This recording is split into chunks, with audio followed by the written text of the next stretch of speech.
Good afternoon, everyone. Thanks for coming out to our first official briefing here in the Brady Room. I was going to start with a little recap of the inauguration, but I think we've covered that pretty well. By the way, just as I get started, I know that Josh Earnest was voted the most popular press secretary by the press corps.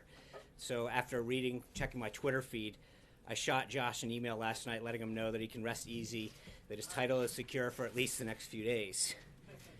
Let me begin by saying that the president has been closely monitoring the severe weather in the southeast. He spoke by phone with Governor Deal of Georgia yesterday and offered his condolences and support.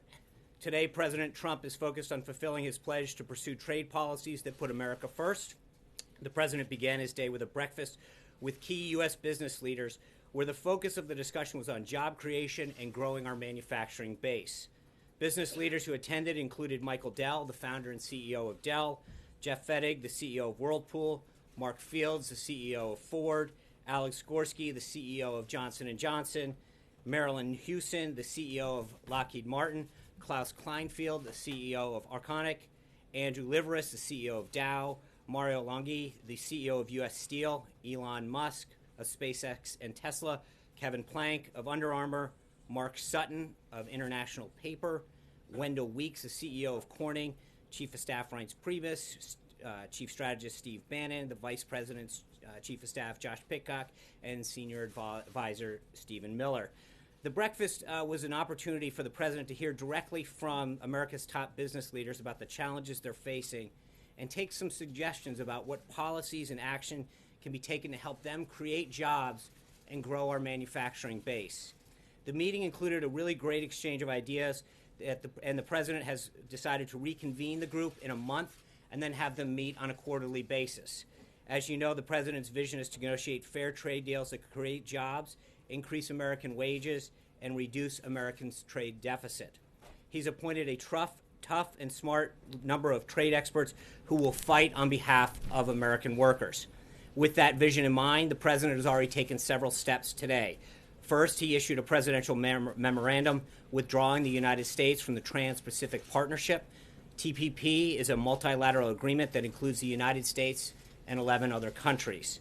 As the president has said many times, this type of multinational agreement is not in our best interest, and he's moving quickly to advance trade policies that increase the competitiveness of the American worker and manufacturer.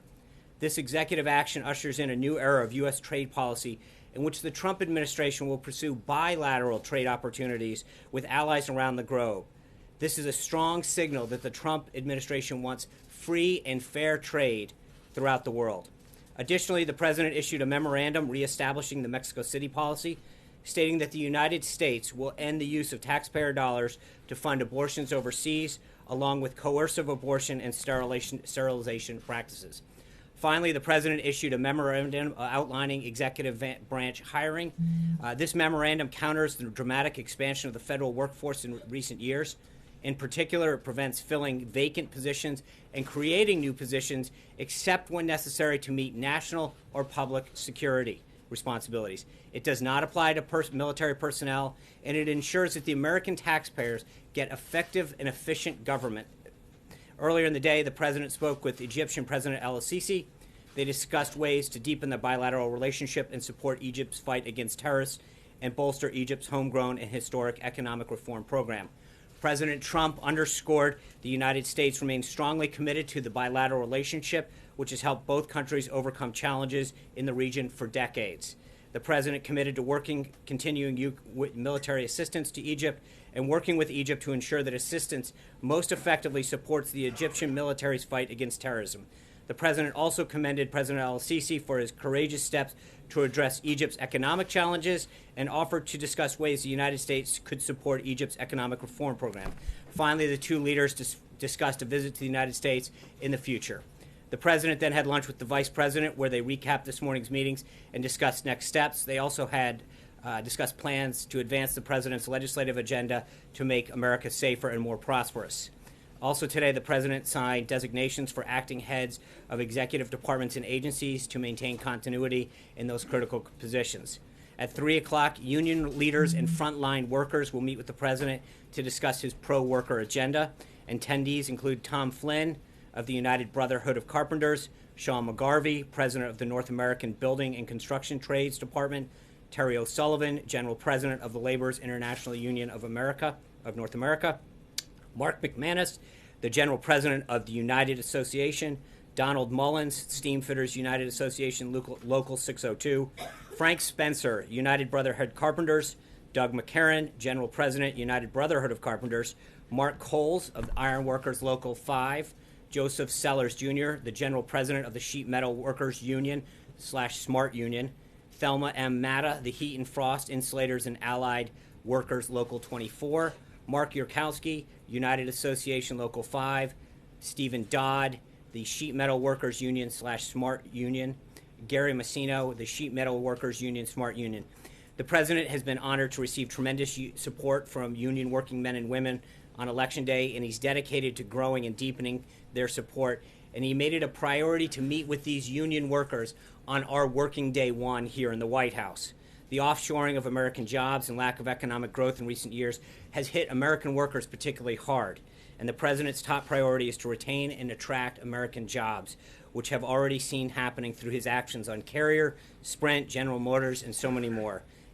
At 5 o'clock, the President will host a bicameral bipartisan meeting with leaders here at the White House that will include the Vice President, the Senate Majority Leader, the Senate Majority Whip, the Senate Minority Leader, the Senate Minority Whip, the House Speaker, the House Majority Leader, the House Democratic Leader, the House Democratic Whip, the White House Chief of Staff, our Chief Strategist, Chief of Staff to the Vice President, and Chiefs of Staff from those respective offices. The purpose of the meeting is to get the President's agenda moving through Congress. The American people are frustrated with the lack of progress here in Washington, and the President wants no delay in addressing our most pressing issues. He's taking every step opportunity to forge strong bonds with congressional leaders on both sides of the aisle. One of the other subjects that's sure to come up is the status of his nominees during this meeting. It's important to note that at this point in 2009, President Obama had 7 of his nominees confirmed on day one and 5 more in the first week. As it stands today, we have 2. Democrats even held up the confirmation of CIA Director Mike Pompeo, needlessly leaving one of our most important national security agencies without its top leader on day one. It's time for Senate Democrats to stop playing political games with the core functions of government and to allow President Trump's unquestionably qualified and talented group of cabinet nominees to get to work on behalf of the American people. Rounding out today's schedule, after the reception that I mentioned, he will have dinner with, or he have a meeting with the House Speaker, Paul Ryan. They will discuss the Republican legislative agenda and strategy going forward. Early in the day, the President nominated former New Mexico Congresswoman Heather Wilson as the next Secretary of the Air Force. She grew up in Keene, New Hampshire, and made history as part of the 3rd U.S. Air Force Academy class that included women. She earned her master's degree and doctoral degrees as a Rhodes Scholar at Oxford in England, and then served as an Air Force officer in Europe during the Cold War and on the National Security Office under President George H.W. Bush. As you know, we are all about big viewerships and large audiences here. So I want to tell you about an effort that we're undertaking here in the press briefing room to offer up more access to a group of journalists from around the country. Beginning later this week, I'm excited to announce that we're going to have 4 what we call Skype seats live here in the briefing room. This will open up the briefing to journalists who live beyond 50 miles of the Washington, D.C. area and to organizations that don't currently have a hard pass. As always, any organization is welcome to apply for a day pass. But we're excited to open up into the field and fold here a diverse group of journalists from around the country who may not have the convenience or funding to travel to Washington. I think this can benefit us all by giving a platform to voices that are not necessarily based here in the Beltway. Looking ahead, the President will have a breakfast tomorrow with the auto industry, including heads of GM, Chrysler, and Ford. He looks forward to hearing their ideas on how we can work together to bring more jobs back to this industry in particular. On Wednesday, the President will host a swearing-in ceremony from new Secretary of Homeland Security, General John Kelly, and then on Friday he will do the same for Secretary Mattis at the Department of Defense. On Thursday, he will travel to Philadelphia to attend the Republican House and Senate retreat, and on Friday he will welcome his first foreign head of state, British Prime Minister May. With that, I look forward to taking your questions. Daniel Halper, New York Post. Hey, John, thank you. When will you guys commence the building of the border wall? When we what? When will you start building on the border wall? I think the president has noted that this was a serious priority of his throughout the campaign. He has already started to work with Congress on the appropriations avenue of that, and so he is doing everything he can to direct agencies and Congress to commence with that work as soon as possible. And what about with Obamacare? Are you guys enforcing the mandate or not? Enforcing the mandate? Yes. The Obamacare mandate. I think, look, the president has made it clear that he's going to work with Congress to, and part of the discussion that he's going to have tonight with some of these leaders, and then again with Paul Ryan, is how we can work to implement both the repeal and replace aspects of this. Jennifer Wishon. Of all the policy or actions that the president could have taken today, he chose to reinstate the Mexico City policy. What message is he sending here? Does he see the elimination, reduction of abortions as an American value? And also, here at home, can pro-life Americans expect him to put his signature on legislation that will defund Planned Parenthood? Well, I think the president, it's no secret, has made it very clear that he's a pro-life president. He wants to stand up for all Americans, including the unborn. And I think the reinstatement of this policy is not just something that echoes that value, but respects taxpayer funding as well, and ensures that we're standing up not just for life for the unborn, but for also taxpayer funds that are being spent overseas to perform an action that is contrary to the values of this president, and I think continue to further illustrate not just to the folks here in this country, but around the world of what a value we place on life. Jennifer Rodriguez. Janet, I'm sorry. Thank you. What did Mr. Curtis mean when he said that he would work through Congress to get a special something, we don't know what it is, for DACA recipients? And when can we expect that to happen? And also, when can we expect the White House Spanish site to be back up? Okay, two questions. Let me start with the latter first. As you know, we hit the ground running on day one. There was a lot to do, and we had done a lot of work on the website to make sure that we were prepared to get as much information up as fast as possible. We are continuing to build out the website, both in the issue areas, and then that area. But we've got the IT folks working overtime right now to continue to get all of that up to speed. And trust me, it's just going to take a little bit more time, but we're working piece by piece to get that done.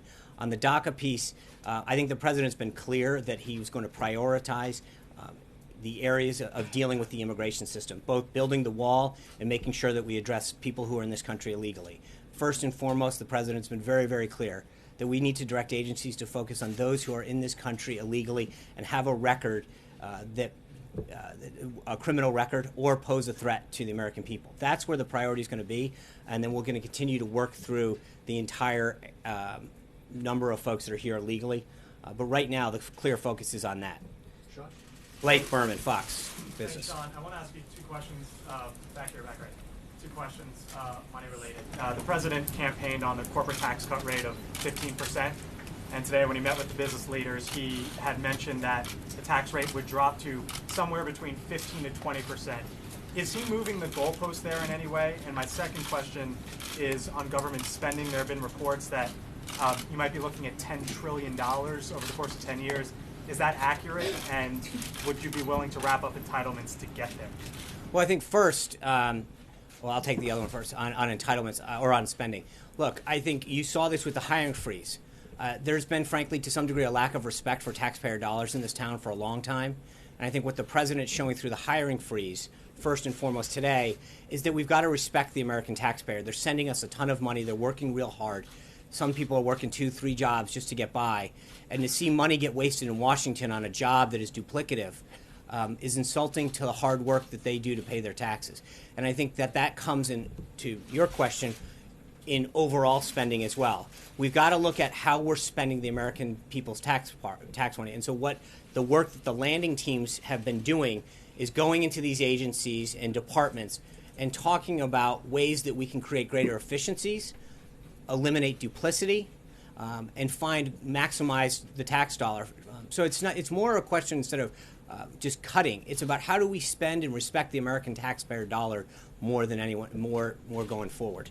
April Ryan. On that 15 to 20%, sorry. Oh, I'm sorry. Look, the president's a very successful businessman and negotiator.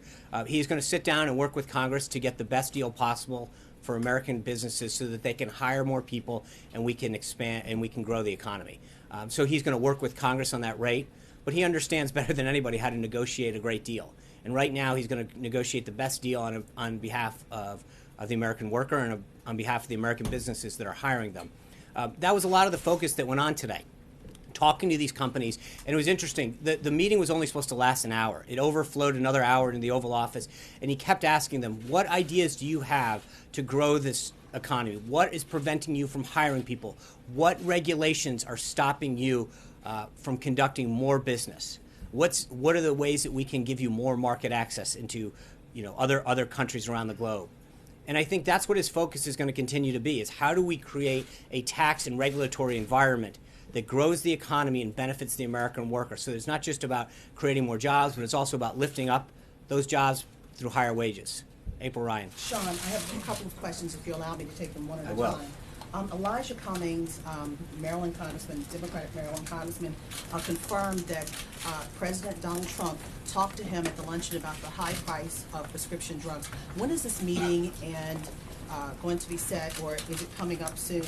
And will the president be meeting with the full body of the Congressional Black Caucus as well as the Hispanic Caucus on issues related to those communities? Okay, let's take one at a time. I'm not aware of the conversation. I'm sure you've heard the president the last couple of weeks talk about the price of pharmaceutical drugs and the need to get those prices down and bring manufacturing back in the pharmaceutical industry to benefit the country. So it's an issue that's he's going to continue to work on. He understands, as we reform health care, as we repeal and replace Obamacare, getting a hold of the cost of prescription drugs to give more people access to them, but also to allow greater access in healthcare, greater plans in healthcare. That's going to be a key part of it. So that's going to happen. I think, look, you're seeing, with respect to the other meetings, it's day one, working day one here. He's going to start with the leadership. He's going to have a great conversation with them. But then I think you're going to see a variety of meetings, the Congressional Black Caucus, the Hispanic Caucus, small groups of meetings. He's someone who really enjoys that kind of conversation. I think you're going to see a lot of meetings occur, like the ones that you did today, the business leaders coming in, these union workers. And it's interesting. The president was asking these folks today, how many of you have been in the Oval Office? 3 of them raised their hand. We talked to some of these union leaders, and we hear, we didn't get a lot of attention. And here we are on working day one. And you've got the president reaching out to some of America's best business leaders, and then some of the union workers and line workers, and bringing them in and saying, I want to listen to what's going on in your life. What can we be doing to help you? And I think that you're going to see a lot more of that, a listening president who's engaged in trying to figure out what policies and actions that he can take, that this government can take, that he can work with Congress to make people's lives better, to make their security better, to make their economic security better. But you're going to see a lot of that.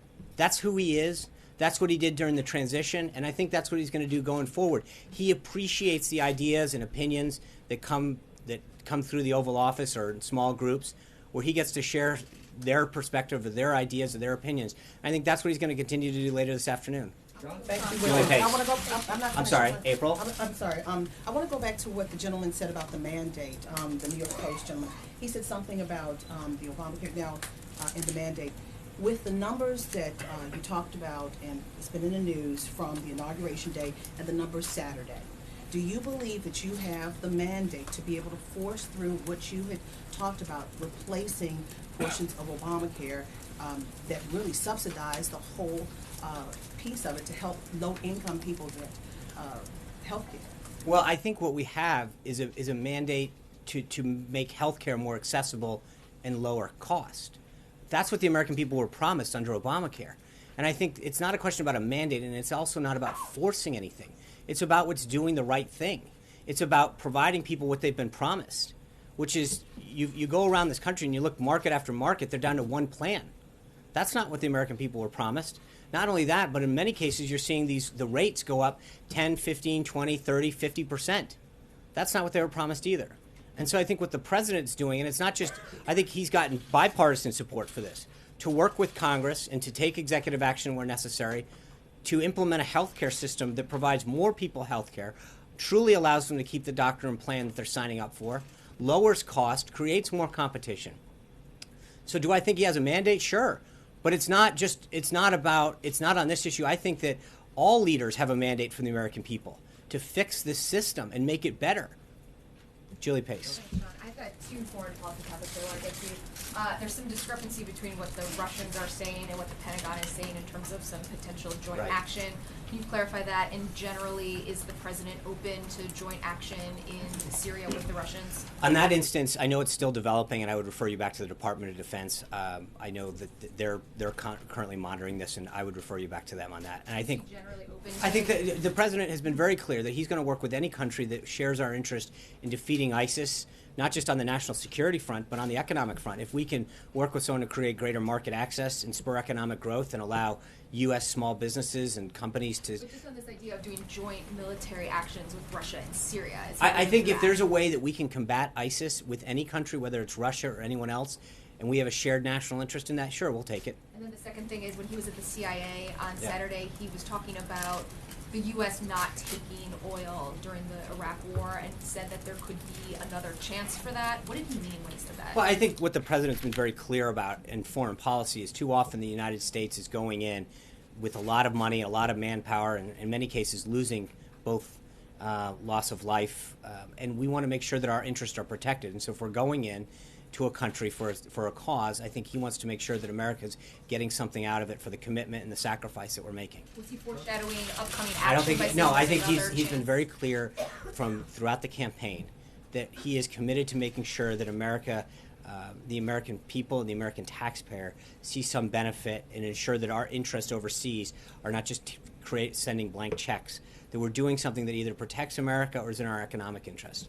John Roberts. A couple of things, if I could. Later this week, in his executive actions, does the president plan to take action to greenlight the Keystone XL and Dakota Access pipelines?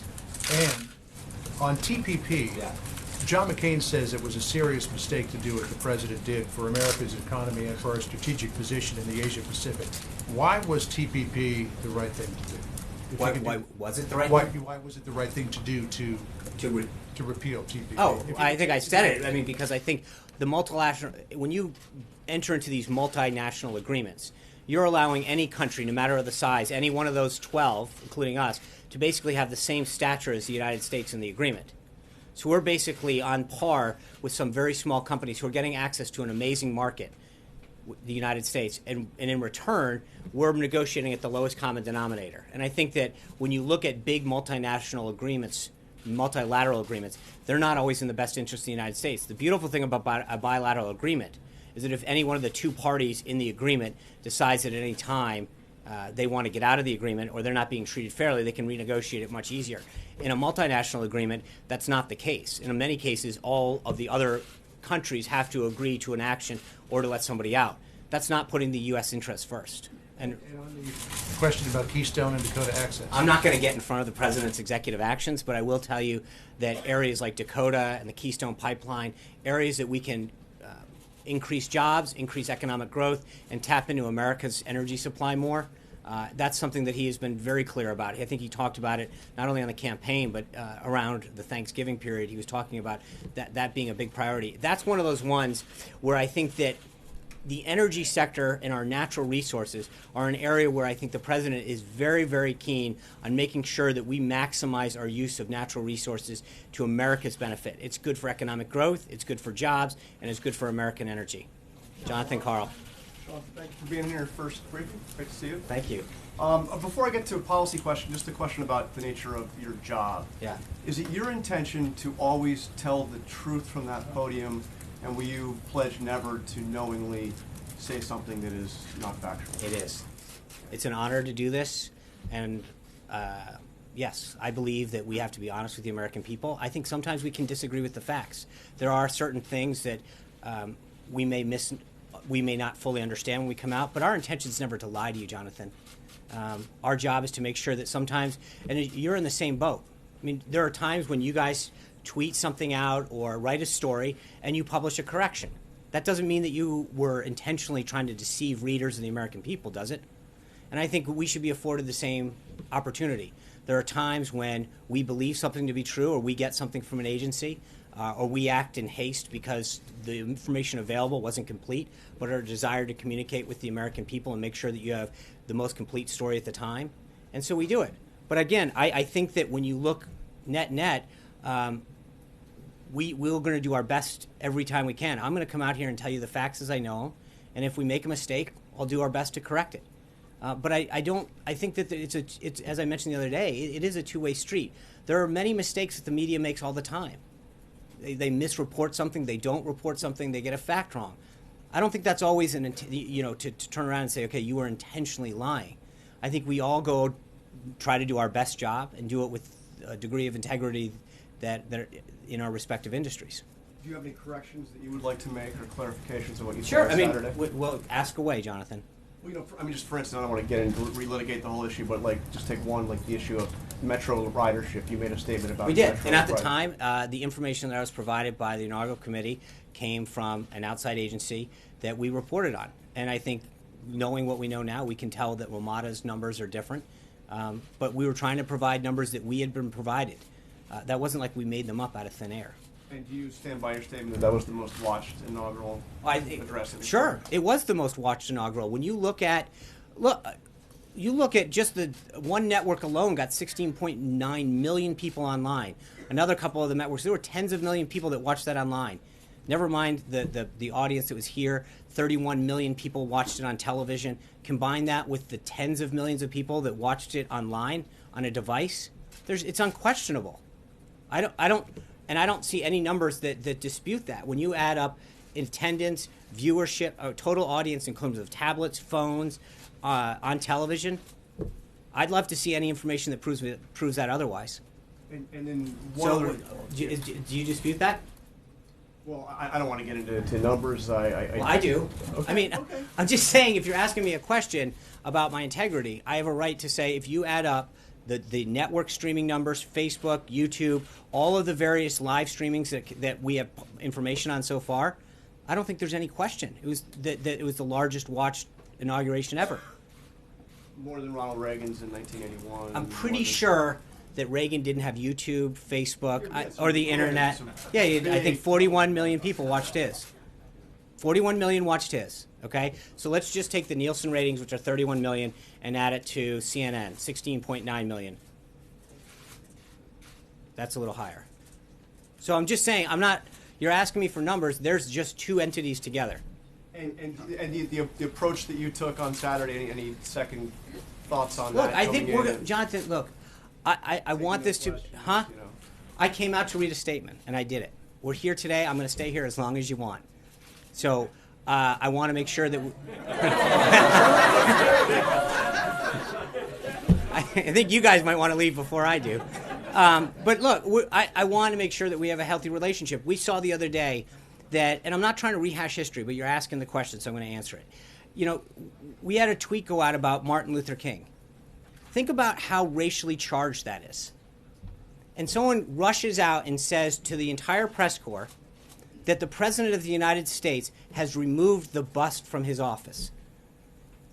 Think about what the signal... Hold on, please. Himself and apologize. No, he actually apprised to, quote, my colleagues. That's the exact quote. Okay? That quote, that report got tweeted out around. And to report, where was the apology to the President of the United States? Where was the apology to millions of people who read that and thought how racially insensitive that was? Where was that apology? You accepted his apology, though, Sean. Okay, I'm asking, where was that apology? And so I'm just saying that when things like that happen, when John Lewis says that he's never missed an inauguration, and we find out actually he skipped George W. Bush's, that there are points at which we have a right to make sure that we correct the record. I mean, you're talking about integrity, and you're talking about telling the truth and facts. I don't know that it wasn't malicious at all, and I'm not saying, but there's a point at which we have a right to go out there and correct the record. And I think that over and over again, there is this attempt to go after this president and say, well, that can't be true, and that's not right, and the numbers weren't there, and there's a rush to judgment every time. And it's a two-way street. We want to have a healthy and open dialogue with the press corps and with the American people about what he's doing to help this country and to unite it. But at a time when he's trying to unite this, and he keeps talking about uniting this nation, bringing people together, and then a tweet goes out in a pool report to, a few thousand people, saying that he removed the bust of Martin Luther King, how do you think that goes over? Sean, did the media invent the feud between the president and the intelligence community? Look, I think that you saw from the response the other day, he walked into the CIA, people were hooting and hollering, they gave him a 5-minute standing ovation. That doesn't look like a relationship they were excited. This is not a media invention. No, but I talked think about there's a Nazi difference tactics. between having differences with intelligence leaders and leaders of that community who had strong differences with than the people and the men and women who toil every single day in our intelligence community. And it was reflected at the CIA. I mean, they came there. They were so excited. There was 1,000 people that applied for 300 plus seats. We ended up taking in 400 people. That doesn't sound like a huge feud. They were excited. They were clapping. They were cheering when he walked in. And to see reports that made it sound like there was some, fence mending that had need to happen, that sure didn't look that way when you walked in. I'm going to move on. Yeah. Sean, can I ask, what is the U.S. strategic interest in moving the U.S. Embassy from Tel Aviv to Jerusalem? And also, in the chat with President al-Sisi today, was the status of the Muslim Brotherhood discussed? Well, I think the readout, I just gave you the readout on the call with President al-Sisi, and I think that speaks for itself, what was discussed. And then, I'm sorry, the first part? What is the U.S. strategic interest in moving the embassy Well, from I Tel don't, Aviv to as I've Jerusalem? noted yesterday through several press inquiries, there's no decisions. We're at the very early stages of that decision-making process. Yeah. Yeah, John Sobel from BBC. Will there be a detailed discussion when Prime Minister May comes on Friday on the potential parameters of what a trade deal might look like? Is there going to be a joint news conference, and is Donald Trump going to get a state visit back to the UK later in the year? Well, look, we're here on working day one. We're excited that Prime Minister May is coming on Friday. We look forward to it. I'm sure that there'll be a discussion of trade. We'll come up to the degree to which I don't know yet. And I'm sure we'll have an opportunity to brief you out. I don't believe we have any plans right now for a joint press conference. But that's something that our team will be working out with Prime Minister May, and we'll keep you updated on that. Yeah. Trey Yates, One American News. After the executive order withdrawing the U.S. From the TPP, what specific steps will President Trump take to expand U.S. trade opportunities abroad? Well, again, I think when he talks to Prime Minister May, he's going to have a great conversation about the potential for greater trade with the UK. I mentioned earlier when he met with these manufacturers this morning, that was right up there at the top of that list. How can we get greater market access? What are the specific challenges that these manufacturers are facing getting market access into countries around the globe? And that's an important issue. So it's not just other countries, but within existing trade deals, we can figure out, is there a trade dispute that can be settled at the WTO? Is there a revision to one of the existing trade treaties that we have now? But there's a lot that can be done. There are things that Congress can update to make sure that we're importing and exporting more to benefit American businesses. Does he plan to talk? Thanks. John Christopher Pugh at Talk Media News. Has the president, or will the president, have a chat, even an informal chat, with the Prime Minister before, in fact, she comes here? There are no plans for that now. It's always possible. He's been having a tremendous number of calls. I think the number is well over 80 now of people that have talked to him, congratulated him prior to being elected. We read out the other day, he's met with both Canada and Mexico. I think he's talked Prime Minister Netanyahu yesterday, President al-Sisi today. I think there's going to continue to be a robust number of world leaders. There's a tremendous excitement, I think, in the diplomatic corps and at the world leader level of people who are excited that President Trump and this administration want to engage. There's a lot of times when he's talking to these folks and they're saying, I have not heard from anyone in years. And I think that there is a genuine excitement to re-engage the United States, especially in the area of trade and other economic interests, but also in the area of national security. The big one, and it's the first. So, I'm sorry? I said, needless to say, this is the big one, and it's the first. Right. Special relationship. TPP was dead on arrival going to Congress. So why is this executive order anything more than symbolic? And when will President Trump start negotiating those bilateral deals with the 11 other countries in the Asia Pacific? Because it takes some time, and that could be, some would say, giving China, room to make an inroad. Well, first, I would argue that bilateral deals are mostly what China's been engaging in. And that's something that I just said that we're going to engage, the president's going to look to countries to engage with. Those 11 TPP countries. Most of them we have existing trade agreements with, or a good chunk of them we have existing trade agreements to begin with. This was an expansion of that, and in some areas it allowed, whether it was the service industry, financial services, additional market access. But I think that this is not a deal that was in our country's best interest. The president could have come into office, a president could have come into office and renegotiated it and sent people back to the drawing board. It hadn't gone to Congress yet because it wasn't finalized. I think this president pulling out of the agreement is not just about this one agreement, but I think it's symbolic, both here in America and around the world, of a new era of trade policy, one that's going to put American workers first and foremost, and one that assures the rest of the world that the way that we negotiate bilateral agreements is going to ensure that we get something out of these deals. As I mentioned to John a minute ago, I mean, the problem with multilateral agreements is that often it becomes the lowest common denominator on so many things. And for the U.S., who already has low tariffs and other service industry benefits for countries, we've got to be able to make sure we're going out and fighting for the American worker. Jennifer. You're not going to renegotiate, to be clear? We've pulled out of TPP. No, but of all the existing I'm not going deals to. We'll have further updates on trade issues later this week. Jennifer. Does the administration feel like you still need an executive order to remove yourself from NAFTA, or what's the? That's a great question. I believe there's an action that has to be taken under the provision of NAFTA where you send notice to the other countries, the other two countries.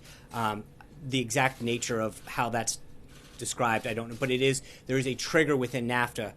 One of the sections allows the President of the United States to notify them that we intend to do that.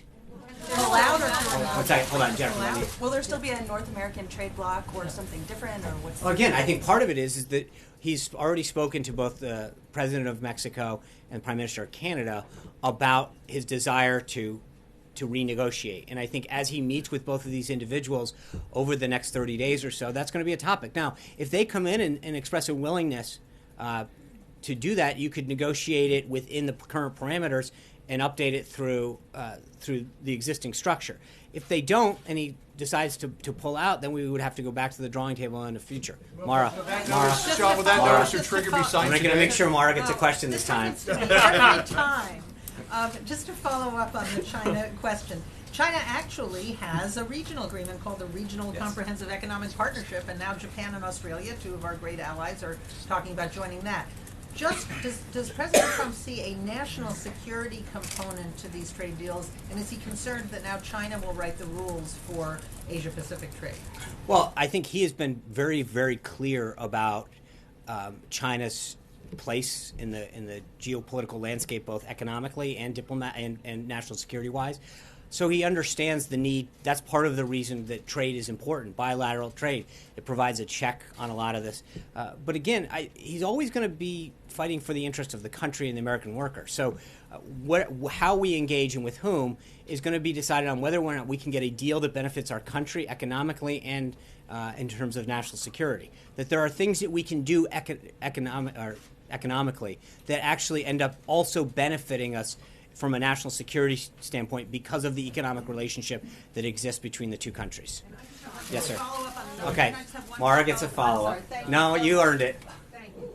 Just really simple. What is the average national unemployment rate? What's the average?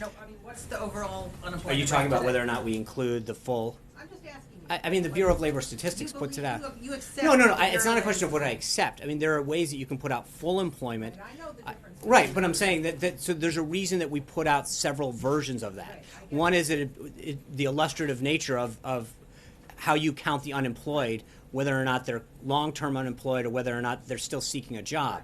But there's a reason that you put out several of these statistics. It's so that economists can view them and decide, look at different landscapes on how to make economic policy.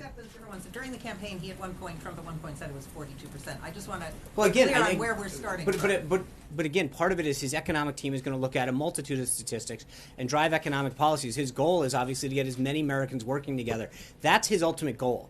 Is that when he sees people that are hurting, that haven't had wages lifted up, that are unemployed, that can't save for their kids' future, that are having trouble with their health care costs, that's what he really cares about. It's not just a number to him. It's about, is someone getting by, Are their wages going up? Can they find a better job? Do they have access to education, whether it's higher education, college, or a VOTech kind of school, so that they can train for the skills of the next century? Those are the kind of things the president, he's not focused on statistics as much as he is on whether or not the American people are doing better as a whole and whether or not a family. And it was interesting. I know when we talked about Carrier at one point, someone said, well, that's 1,000 jobs. When you talk about those 1,000 jobs and their families, during the holiday season, I would beg to differ that those people were unbelievably ecstatic that the president and the vice president intervened. And so every one of these meetings that you saw happen at Trump Tower and then now, it's all about, whether it's 2,000 jobs or 20,000 jobs, that's the focus. It's making sure that that small businesses have greater opportunity to be successful, that American workers can have their wages lifted up, that the benefits that they receive in terms of health care and education are something that provide them the support that they need. But that's what this is all about. I think for too often in Washington, we get our heads wrapped around a number and a statistic. And we look at and we forget the faces and the families and the businesses that are behind those numbers. And so I think that's where his head's at, is trying to look at those people that come to his rallies, that have come to his events, that he's met with in person, that are struggling, and say, Mr. Trump, I'm working as hard as I can. I'm working 2 jobs. I'm doing everything by the rules, and I keep getting screwed. That's what he's fighting for, is that man or woman out there that's doing everything they can right, but can't catch a break. And I think he addressed that in his inaugural speech when he talked about shifting power outside of Washington, D.C., back to the American people. Because for too long, it's been about stats, Mara, and it's been about what number are we looking at as opposed to what face are we looking at. Yeah, David. 2 questions. One, back on DACA, I was just curious about the message from this administration, from the White House, to young people who may qualify and not yet have the protection. Should they enroll going forward, and those who are in the program now seek renewal? Well, I think, what those people should know is that the president's laid out a list of priorities. And the priorities are focused on making sure that people who can do harm or have done harm and have a criminal record are the focus. And as he said throughout the campaign, we've got a series of individuals that we've got to figure out, people who have overstayed their visas, people who have committed crime, and we're going to go through that in a very systematic and methodical way. So for now, that's not, the focus is going to be on people who have done harm to our country. Yes? Thank you, John. 2016 was the hottest year on record, and the last 3 years have been the hottest 3 years on record. Scientists are saying that we're getting dangerously close to the point where human civilization is being threatened. How does President Trump plan to address this? Well, I think he's going to meet with his team and figure out what policies are best for the environment. But I think that there's one of the things that he talked about during the campaign is there's a balance. And he's trying to make sure that we use our resources appropriately, that we maximize things to make sure that we don't do so at the detriment of economic growth and job creation. So there's a balance, and I don't think it's an either-or situation where we can ensure that we're doing things that are smart for the environment and smart for our longevity, as well as making sure that we're doing things that create economic growth and job creation. Yes, sir. Yeah. Sean, what is the president's message to the millions of people here in Washington and around the country who were protesting on Saturday? And a follow-up after that. Okay. That's very polite of you. I think he has a healthy respect for the First Amendment, and this is what makes our country so beautiful. Is that on one day you can inaugurate a president, on the next day people can occupy the same space to protest something. But he's also cognizant to the fact that a lot of these people were there to protest an issue of concern to them and not against anything. I remember this morning Debbie Dingell was on television, and she's talking about. I don't want to inaccurately quote her. I know Jonathan's a stickler for that. She said, different women were there for different reasons, but they were all there to make sure that their core American values are going to be protected. And I think many people like me were there for positive reasons. And I think the president shares Debbie Dingell's views that there were people that came to the mall, as they do all the time, sometimes in smaller numbers. And so I think he reaches out to them in the way that he started on the night that he won the election, on the way that he did on Inauguration Day by sending a message that talks about fighting for them. But more importantly, I think the president's going to show through action and through success that he's fighting for them and fighting for every American. One of the things that we've seen so often in this town is a lot of soaring rhetoric about how much people care.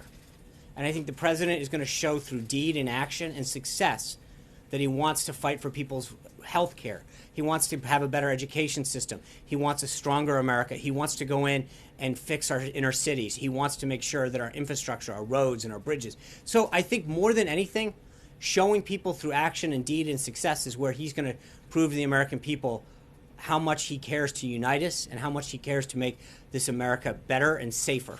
Yeah. On the other side of this, another group that's coming. I forgot you did ask. I did ask. That's Thank polite. you for remembering. Another group, and this is a follow-up on CBN's question a moment ago. You know, when we have the March for Life here in Washington, you've said that this is a pro-life president. What concrete promises is he making? We haven't heard a lot about what that policy is going to look like. It's day one. Yeah, but you've had a lot of time to make those promises. I know, but look, I think what should their expectations their expectation should be that he's going to stand up and value life, born or unborn.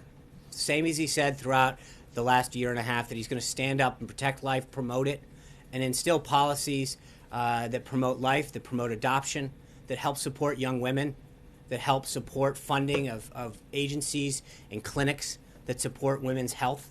I think that's what he's going to talk about, is supporting all of life, the born, the unborn, throughout life, making sure that we have health care that can support the American people and the American families. That's what he's going to fight for, and that's what he's going to be clear on. Anita. I have two questions. Okay. Putting it up here right now. The first one, with the congressional meeting today and also at the retreat, you said, talking about his legislative agenda, besides health care, can you give us 1, 2, or 3 legislative things that he wants to get through right away? So not the executive actions, legislation. Right. Immigration's obviously going to be high on that list. Tax reform, regulatory reform, it's 3 and 4. Immigration is not a overhaul, though, not what... Well, I think he's going to work with Congress to get the appropriations process.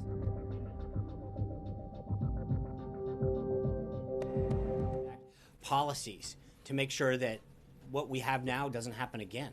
And so it is working with them. It's a comprehensive look at how we're keeping people out of this country that shouldn't be here. The people who are come to visit are leaving when they're supposed to make sure that we're tailoring immigration policies that make sure that we're not an open door for anyone to just walk in. That the people who are here to visit our country safely or to come here to bring jobs or to support our economy are coming in. But I think we have to do immigration smartly, and that's what he's looking at. And then now I had a second one. I'm sorry, you're right. I haven't heard that you have said, or someone else has said specifically, has the president spoken to any of the intelligence agencies about the investigation into the Russian connections, and will he allow that to go on? I don't believe he has spoken to anyone specifically about that, and I don't know that he has not made any indication that he would stop an investigation of any sort. Yes, sir. Thanks, Ron. Clarification. You said you're willing to work with anybody to defeat the Islamic State group. Does that include Bashar al-Assad? Well, I think what we're doing, we are going to smartly do this. I mean, let's be clear. Part of it is to make sure that they have America's interest in what they're doing and who they are. So we're not going to get together with people under the guise of defeating ISIS if that's not truly their guise, or if they're not. So let's not take that too far. Thank you. Yeah. Sean, will the president release documents showing that he has left his businesses? I believe we have. Oh, is he? They're not public at this time. But yeah, he has resigned from the company, as he said he would before he took office. Don and Eric are fully in charge of the company. He's taken extraordinary steps to ensure that that's happened. Yeah. The president is taking actions for states aligned to the political priorities. What would be the message for the Hispanic community in the U.S. Taking into consideration that one of the priorities has been the war? What would be the relation between this administration and the Hispanic community in the U.S.? Well, I think his relationship with the Hispanic community is going to be great. I think as I said, I think that whether it's jobs or education or health care, the president's committed to uniting all Americans and working towards a better, safer, more secure, more prosperous America that benefits everybody. And I think, whether, regardless of your background, that's something that he's committed to. Yeah. Financial Times. Does Mr. Trump agree with Rex Tillerson that the U.S. should try and prevent China from accessing the islands in the South China Sea where it's building runways and other kinds of facilities?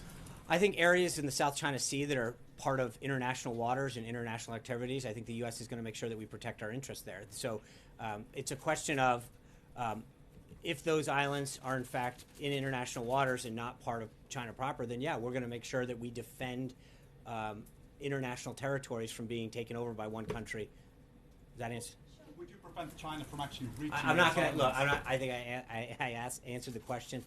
I think as we develop further, we'll have more information on that. John Gizzi. Yeah, thank you, Sean. Thank Hold you, on. Sean. I'll get to you. I promise. Yeah. And welcome to your first day on the job. Thank you. Very simply, there was an earlier question about Jerusalem and putting Right. the U.S. Embassy there. And a lot of talk about executive orders. Is this something the president can accomplish by executive order?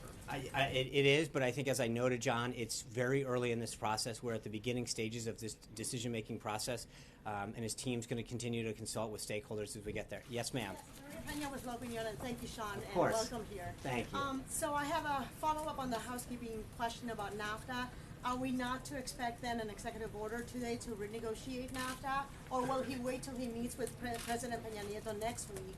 And on the other question I had is, he didn't mention Latin America at all in his in his inauguration speech. Does he plan to visit Latin America this year? So on the first part, I think we'll have further announcements on trade throughout the week. I think we're done with executive orders for the day. But as I always say, stand by. We do not have any intention to have additional executive orders today. But I believe there could be some additional ones throughout the week on trade, and we'll have further updates for you on there. And then the second part. He plans to travel to Latin America, given that he left them out on Right. his inauguration speech. Well, I don't think I didn't think he left them out. I think he was focused on this country, our American workers. I don't think he got into detail on any countries that I'm aware of or that I can recall. But I also think that we're here on the first working day. We're announcing Theresa May coming this Friday. We're excited to have the Prime Minister here. As I said, we've already talked about setting up a meeting with Canada and Mexico. He's talked to Prime Minister Netanyahu about having him come over. And then, as I mentioned, President al-Sisi.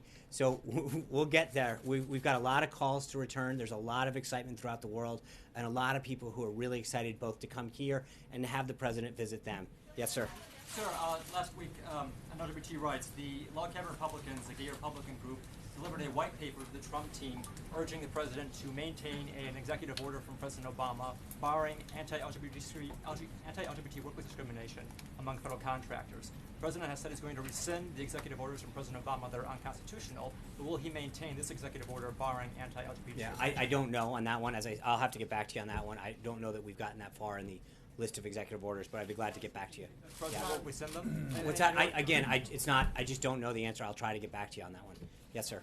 Sean, thanks. On immigration, the Chief of Staff, I think, had said over the weekend, seemed to suggest that an executive order shutting down the DACA program had been ruled out. Is that officially ruled out as you guys go forward? Yeah. And does the president support action in Congress that would essentially permanently establish those protections? Yeah, for I those think I don't some- have anything further on the executive action front, but what I think I've asked and answered the DACA piece of this in terms of his priorities right now.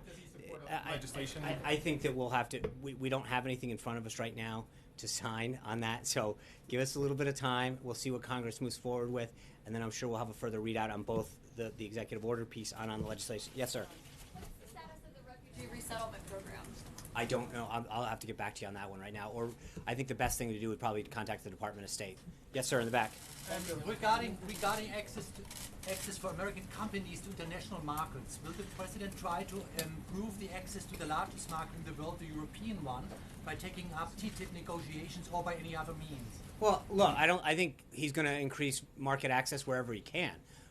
He's in the process of reviewing all of our current trade agreements and looking at potential bilateral options going forward.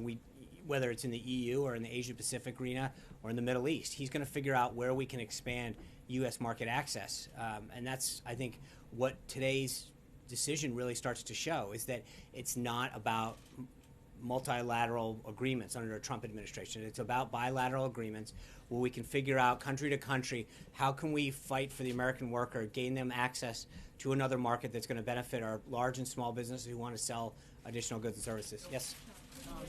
Sky News. Why did the President choose the British Prime Minister as the first foreign leader for him to meet? And can we take from that that he intends to make the relationship even closer? I think we've always had that special relationship with Britain, and he's gonna, and that reflects in his first visit, in the Prime Minister's first visit here. He's had a great conversation with her, and he looks forward to having her here. But we can always be closer. Yes, ma'am. Jane with China News. What kind of relationship is Trump looking for to build with China after he withdrew from TPP? And on Taiwan's issue, what kind of stance he's going to make on cross-strait relations? What's the last part, please? Taiwan, Yeah. cross-strait relation. Well, I think on China, he understands what a big market that is for U.S. goods and services. When he met with the head of Alibaba a couple weeks ago, that was part of the point. There's a huge market issue there, but in many cases, it's not a two-way street. There's so many Chinese businesses and individuals, frankly, who can have ease of access in the United States to sell their goods or services. And I think that whether or not you're talking about the financial services or the banking, the other service industries or our manufacturing goods and services, or some of the IP problems that we have with China, that it really is not a two-way street. And so he understands the market that China has, and our desire to further penetrate that market. But he also recognizes there's a lot of concerns with how we are treated entering into China's market, and we need to review that. Yes, ma'am. I think we'll have further updates on that. Yes, ma'am. Jessica Stone from CGTN. Welcome. Thank you. Question following on what she was asking about TPP.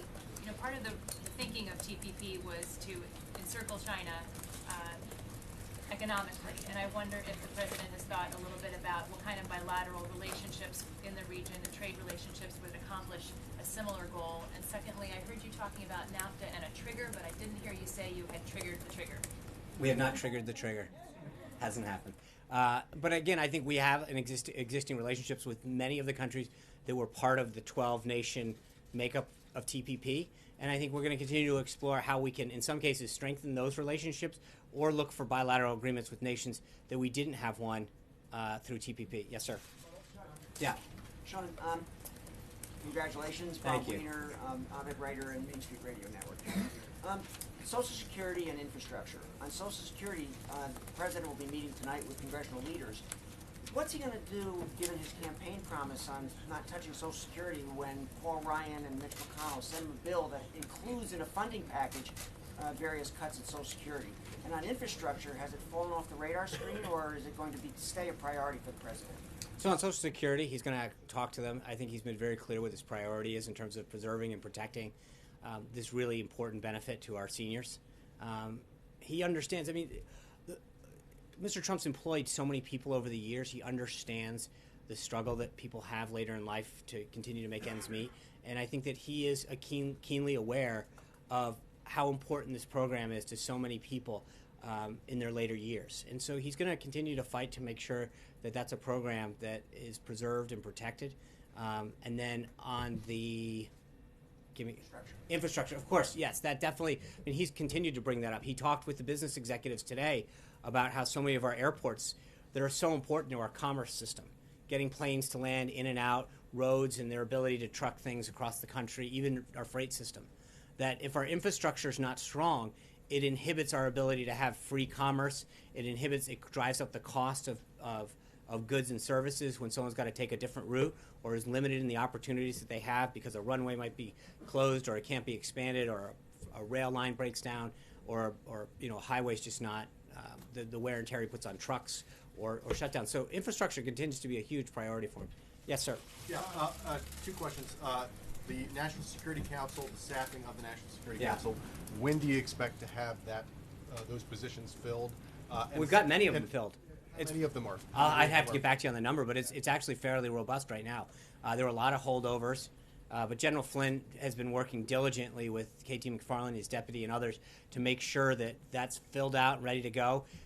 He's had countless meetings with counterparts and had several folks detailed over, but it's a very, very robust effort from day one. And to follow up to John Carl's question, so are you retracting your claim on Saturday that it was the largest crowd in person? That's not for what I said. inauguration? Well, you said that. this was the largest audience to ever witness an inauguration, period, both in person and around the globe. Right.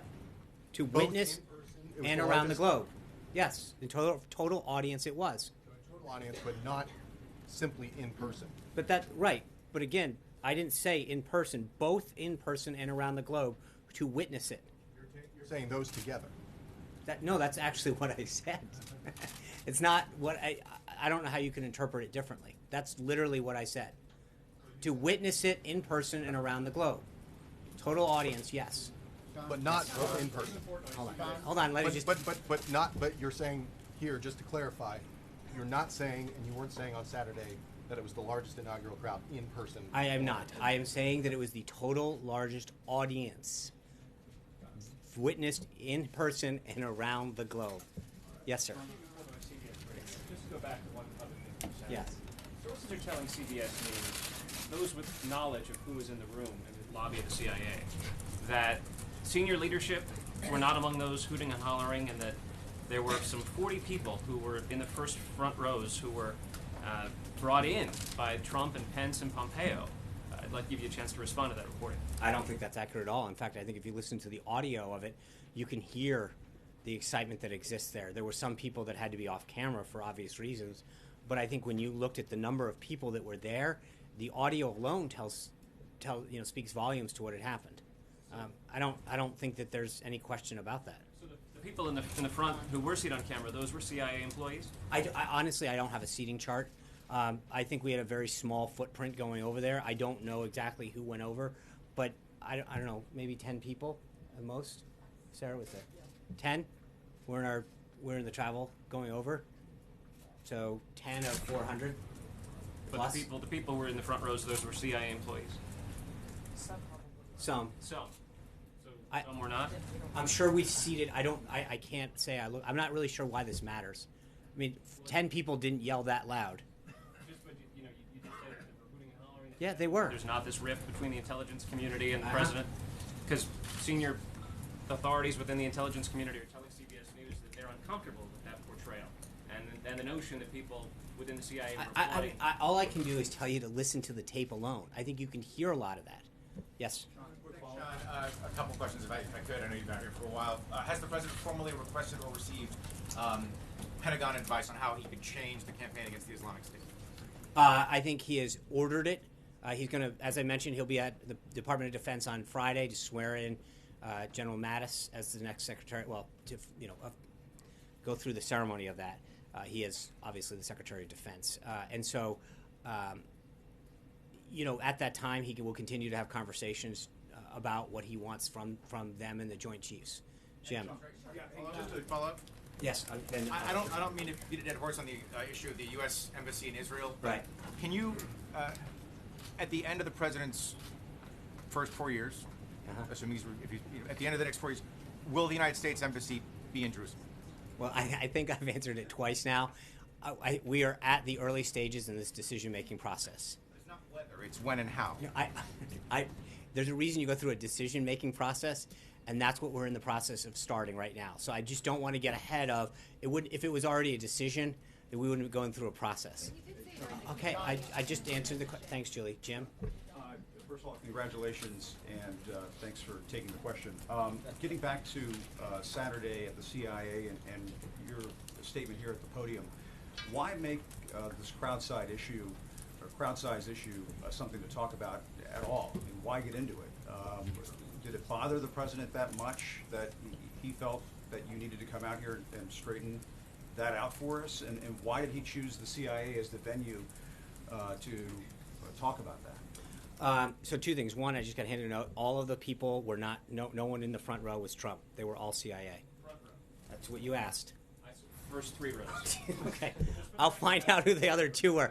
I'm sorry, I just got you the front row. Give me a second. I'll get the second and the third. We're going to get to the 4th or 5th? Or okay, so let me see what I can do. Look, I think one of the things that happened, Jim, was that he kept hearing about this rift that existed.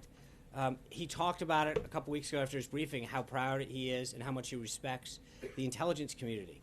And I think when he walked into that and he saw it, he wanted to make sure that people knew that what you're hearing on television or in reports about this rift, I have the utmost respect for you. I honor your service. I'm proud of what you're doing and the sacrifices that you're making. And I think that he wanted them to know that you see and hear all this stuff on TV about this rift that so-called exists. And clearly it doesn't matter. Like, don't believe what you're hearing. Know that I have a tremendous amount of respect for you. I appreciate everything that you're doing. And I think that's why he wanted to do it, is to make sure that they understand, they heard firsthand how much he respects them, how much he wanted to dispel the myth that there was a quote-unquote rift. But in terms of the crowd size issue, why bring that up at the CIA? And why did you come out Saturday afternoon to talk about that? Did he tell you, Sean, I'm upset about this, I want you to come out? No, I'm not going to get into conversations that I have with the president, but I will tell you that it's not just about a crowd size.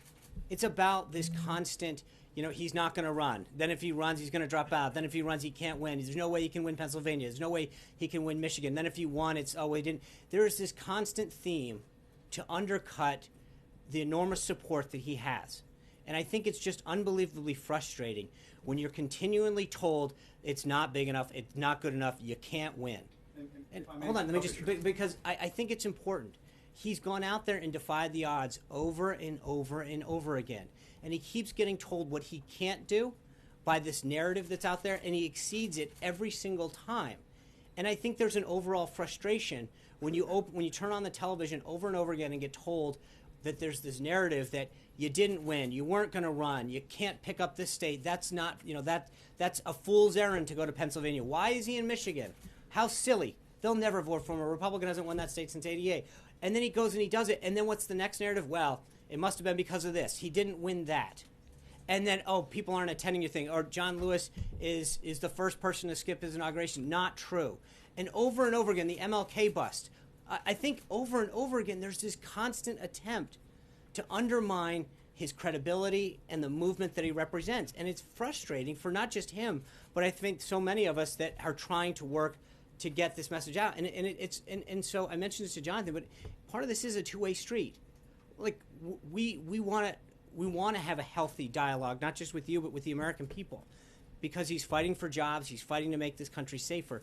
But when you're constantly getting told that can't be true, we doubt that you can do this, this won't happen, and that's the narrative when you turn on television every single day, it's a little frustrating. And I think that for those people around him, his senior team especially, but so many of the other folks that are either here in the administration, that gave up their time during the transition, they left a job to work for 3 or 4 weeks because they're so committed to having his nominees get through, it's a little demoralizing to turn on the TV day after day and hear, can't do this, this guy's not going to get confirmed, no way they're going to go through. But isn't that just part of the conversation that happens in Washington? No, it's not. I think comes with being president of the United States and no, working at the White House. Look, I've been doing this a long time. You've been doing this too. I've never seen it like this, Jim. I've never, and again, I'm not looking to go back and forth, but you're asking for an explanation. And I think that it's important to understand that whether it's the president himself, the vice president, the senior team, the volunteers, or the people who are out there just, in America that voted for him or walked the streets or put up a sign, that to constantly told no, no, no, and to watch him go yes, yes, yes every time, and to come up to the next hurdle and see someone put a block up, gets a little frustrating. And I think that we are, and so you see this historic thing, and he stands there at the Capitol, and I was not that close, but on the platform, and you look out, and it's an amazing view. And it's just so many people who got in long lines, who had to go around all this different stuff to get in, and that was for the first time that we did have to go through fencing, that far out, and then to hear, well, look at this shot, and it wasn't that big. It's a little demoralizing because when you're sitting there and you're looking out and you're in awe of just how awesome that view is and how many people are there, and you go back and you turn on the television and you see shots of comparing this and that. I mean, and then you look at the stuff that's happening, the nominees that get put out, the Democrats stopping. There are 2 cabinet officials, ladies and gentlemen, that are taking their office today. He visited the CIA, and a director that was considered a consensus candidate wasn't approved. Where's the story? And I think that so. Isn't there a fair criticism that you've got bigger fish to fry? Like, why worry about a couple of tweets about crowd sizes? Because it's not. Because that's what I'm saying. You're minimizing the point here, Jim. It's not about one tweet. It's not about one picture. It's about a constant theme. It's about sitting here every time and being told, no, well, we don't think he can do that. He'll never accomplish that. He can't win that. It won't be the biggest. It's not going to be that good. The crowds aren't that big. He's not that successful. The narrative and the default narrative is always negative. And it's demoralizing. And I think that when you sit here and you realize the sacrifice the guy made of leaving a very, very successful business because he really cares about this country, and he wants to, despite your partisan differences, he cares about making this country better for everybody.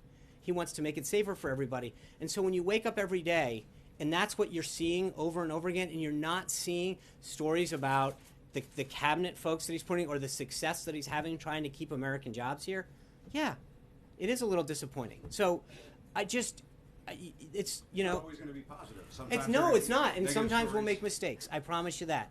But it's not always got to be negative, Jim. Some days we do the right thing. Some days we are successful. So it's not. It's part of this is saying when we're right, say we're right. When we're wrong, say we're wrong. But it's not always wrong and negative. There's a lot of things that he's done already. A lot of amazing people he's appointed, a lot of success that he's having. And it would be once in a while for someone just to say, report it straight up. He appointed this person, here's their background, not why they're not going to get nominated, not why it's not going to happen. So, hold on, one last thing, hold on. I know we're getting really into like facts, so just to be clear, there were no Trump or White House folks sitting down. They were all in the CIA to us. So not in rows 1 through anything from what I'm told. Hold on. I appreciate Julie's effort, but I want to hear. I've got Hallie.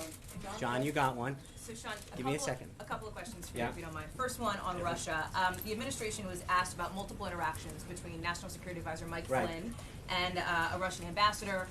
I believe you at the time, the administration at the time, said the calls were related to setting up a discussion later between President Trump and Vladimir Putin. Were those conversations about anything else other than setting up that discussion, and why has that discussion not yet happened between the President and President Putin? So there's been one call. I talked to General Flynn about this again last night. One call talks about 4 subjects. One was the loss of life that occurred in the plane crash that took their military choir. 2 was Christmas and holiday greetings. 3 was to facilitate or to talk about a conference in Syria on ISIS, and 4 was to talk about after the inauguration, setting up a call between President Putin and President Trump. That I don't believe that has been set up yet, because the call was to say after they did follow up. 2 days ago about how to facilitate that call once again. So there have been a total of 2 calls with the ambassador and General Flynn. And the second call came, I think it's now 3 days ago, that was to say, once he gets into office, can we set up that call? It hasn't, to my knowledge, has not occurred yet. Any other conversations between General Flynn and Russian members of the government? Not that I'm aware of. And when I say that, what I'm saying is, during the transition, I asked General Flynn that whether or not there were any other conversations beyond the ambassador, and he said no. And then one more follow-up on Julie's question from earlier on a statement that the president made on Saturday. Can you, and I just want to clarify your answer here, can you unequivocally state that this administration will not send more troops into Iraq to, as the president has put it, take the oil? I'm not going to talk about what we may or may not do. I think the president's been very clear that he doesn't telegraph forward what taking options off the table. That's not a good negotiating skill. That's not how he works. There's a reason he's been successful at negotiating, is because he does it in a way that doesn't telegraph to people what he's going to take on or off the table. Jeff Mason. Where's the president's thinking now on the Supreme Court? Is he closer to naming some nominees? And in a follow-up, we get 2? A nominee. Well, I was gonna, narrowing down his nominees, I should have said. Okay. And at the end of the Obama administration, the number of prisoners in Guantanamo Bay was reduced to about 40. Right. What are the president's plans for that prison? So on the first, I think that in the next week or so, we should have an update on a nominee for the Supreme Court. It does. I think we'll have a nomination within the next couple weeks. He continues to make that a priority of his. On Gitmo, I think you're going to see further action. I don't want to get ahead of the president, but this is something that has been discussed and it is in his current decision-making process how he wants to handle that. And just follow Yeah. the CIA issue, if I could just last one more. You said that the president disagreed with the characterization of a rift with the intelligence community. That's right. Do you dispute, though, his tweet about comparing the intelligence community to Nazi Germany? No, I think what he was talking about was the process, not the people, and that's a very different thing. Shane. 3 months ago, then candidate Trump was in Gettysburg, and he made a whole list of day one promises. He called it a contract with the American voters. A bunch of them are not going to get done today because you said he's done with making executive orders, labeling China a currency manipulator, imposing congressional term limits, or proposing that. I want to ask you, why not pursue all those on day one as he promised in a contract with the voters? Well, I think we're going to continue to sequence those out. I think part of it is to make sure that we don't spend our entire day signing executive orders and bringing you in. There's a way that we can do this to make sure that we're getting all of those things that he promised the American people done in short haste, and doing it in a way that doesn't just jam them out in a fire hose. And I think part of this is ensuring that we sequence these, that gives the American people the proper attention that they deserve. Because part of it is that if we put them all out on one day, they get lost in the ether, I think. And I think he made these promises and pledges to the American people because they're important to him. So. He still plans to be represented on that day one list, though? That's his intention, yeah. He's very clear about that. Yes, sir. Is the president going to shake up the leadership of CFPB before the director's term is up? I'm not going to. No decision has been made at this time on that. Kristen Welker. Thank you very much, Sean.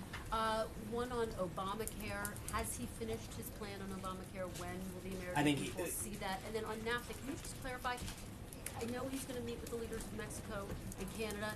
Has he started to have discussions with them currently about renegotiating NAFTA? Yeah, He so, indicated yeah. on Sunday On Obamacare, I think he's going to continue the discussion tonight with Speaker Ryan in particular at the meeting that he's going to have after the reception.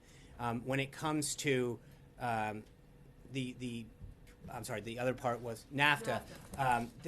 He discussed on the phone with both leaders his desire to reform it, but obviously his goal was to have that discussion when they come in person. And I think I mentioned yesterday the foreign minister of Mexico is going to come on the 25th, 26th to sort of set the table and have some of those meetings ahead of President Peña Nieto's meeting here. And when can the American people expect to see his plan on Obamacare? Now that he's officially in office, don't they deserve to see Well, that? again, this is his first working day. I think it's been pretty busy and robust, not just today, but in the 2.5 other days that we had. And I think you're going to see a lot more come out. But, there's a lot of things that have to get done and a lot of things that we're working on as a staff to get him prepared. He's going to continue to have very, very robust weeks. Thank you, guys. I appreciate it. This was a good first one. Huh? One more, please. Go ahead. Thank you, sir. Go ahead. First of all, congratulations. Thank you. Also, congratulations to the president who made a history coming from the business community. My question is, last 2 days I have gone to a number of balls, Asian balls, including Asian American and Indian American balls. And most of those people were supporting President Korea's actions and also trade. But most important, across the street from U.S.-India Business Council, Mukesh Aghi, he represents 500 Fortune companies to and from India. And he said that his companies are supporting. So my question is that where do we go as far as U.S.-India and U.S.-India business relations are concerned? Well, thank you for the question. I think that whether it's India or other countries throughout the globe today, as I mentioned, the goal is to figure out countries and markets that we want to access that benefit the American worker, help us grow manufacturing, the services industry. And so that's one area that we'll continue to work with the Prime Minister there on. But we've got a very robust agenda. Thank you, guys. It's been a pleasure. God bless. See you tomorrow. Will it be this long always? I think it's open right now. Will it be this long, the press briefing?